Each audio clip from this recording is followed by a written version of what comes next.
అభివృద్ధి జరిగిపోయింది కదా, ఫుల్ స్టాప్ వేయడానికి ఉండదు. ఎస్ మోషన్ అహ్మద్ గారు, ఎస్ సమయం అయిపోతుంది, మీరు మళ్ళీ కట్టినట్టుంది. ఎస్ మోషన్ అహ్మద్ గారు, మీరు కంక్లూడ్ చేయండి. ఎప్పటికీ క్షేత్రస్థాయి ప్రాజెక్టులు పూర్తి అవుతాయి, ఎప్పుడు ప్రజలకి ప్రగతి కనిపిస్తోంది అని వాళ్ళు చెప్పిన రోజులు వస్తాయి? ఖచ్చితంగా సార్. ఇప్పుడు మేము పేపర్ మీద అక్కడ ఎంఓఎల్ చేయలేదు. ఏదైతే మాట చెప్పామో ఆ మాట ప్రకారం గూగుల్ సెంటర్ డేటా సెంటర్ ని ఇవాళ ల్యాండ్ చేశాము. మిగతా కంపెనీలు కూడా ఆల్రెడీ విశాఖపట్నంలో ల్యాండ్ అవుతున్నాయి. ఏ మాట అయితే ఇచ్చామో ఆ మాట ప్రకారము ఈ రోజు అమరావతిలో పనులు చేస్తా ఉన్నాము.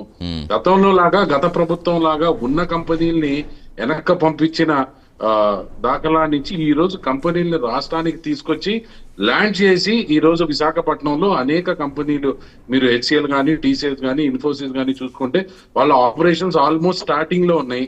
కాబట్టి మాది మాటల ప్రభుత్వం కాదు, చేతల ప్రభుత్వం. ప్రజల కోసం, ప్రజల మంచి కోసం, ఈ ఆంధ్ర రాష్ట్ర ప్రగతి కోసం పనిచేసే ప్రభుత్వం. కాబట్టి ప్రతిదీ ఆలోచించుకొని ఏదైతే ప్రజలకి, తెలుగు వాళ్ళందరికీ ఉపయోగపడుతుందో దాని మీదే ఇన్వెస్ట్మెంట్, దానికోసమే మేము పరిగెడతాం అని చెప్పి ఈ రోజు ప్రజలందరికీ తెలియజేస్తా ఉన్నాము.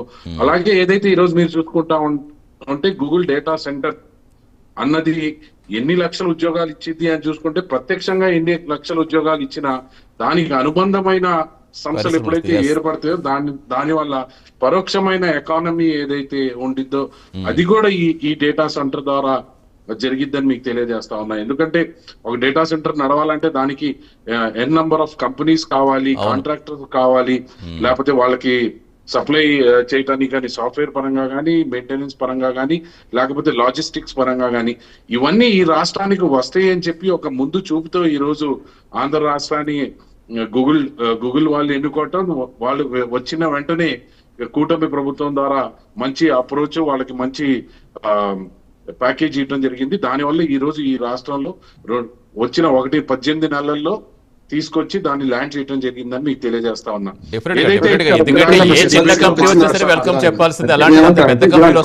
ఒక హాఫ్ మినిట్ ఇవ్వండి. ఏమంటానంటే ఈ పిల్లి మొక్కలు ఎందుకు వేస్తున్నారు? ఇప్పుడు మొన్నటిదాకా 5 లక్షలు ఇస్తామన్నారు, మళ్ళీ 3 లక్షలకి ఎందుకు వచ్చిండ్రు?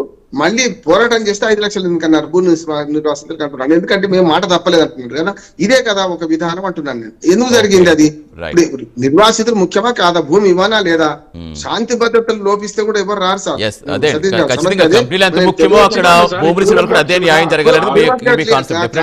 క్లారిటీ ఇచ్చారు, అభినందిస్తున్నాను. కానీ జిల్లాని గారు మీరు ప్రధాన భాగస్వామి కదా, 5 లక్షలు ఇస్తామని మొదలు అని మళ్ళీ 3 లక్షలకి అన్న తర్వాత పోరాటం తర్వాత 5 లక్షలు ఎందుకు అన్నారు అంటున్నాను. అది రేపు పొద్దున నష్టం చేస్తుంది మనకే అంటున్నాను. డెఫినెట్ గా ఎస్. అభివృద్ధి అనేది ఏ చిన్న కంపెనీస్ మనం వెల్కమ్ చెప్పాల్సింది. అలాంటి పెద్ద కంపెనీలు వస్తున్నాయంటే మరింత జాగ్రత్తగా వాటిని కాపాడుకోవాల్సిన అవసరం కూడా ఉంటుంది. కాబట్టి రాజకీయాలు విమర్శలు కామన్ గానే ఉంటాయి, కానీ విమర్శలు అభివృద్ధికి ఆటంకం కలగకూడదు. అట్ ద సేమ్ టైం ప్రజలకు కావాల్సిన ఉపాధి, అభివృద్ధి ఆ రెండు కూడా జరగాలని కోరుకుందాం sir. Thank you Mohsin Ahmed గారు, థ్యాంక్ యూ మొయినుద్దీన్ గారు, ఎస్ శ్రీనివాస్ నాయుడు గారు, థ్యాంక్ యూ రామ్మోహన్ రెడ్డి గారు.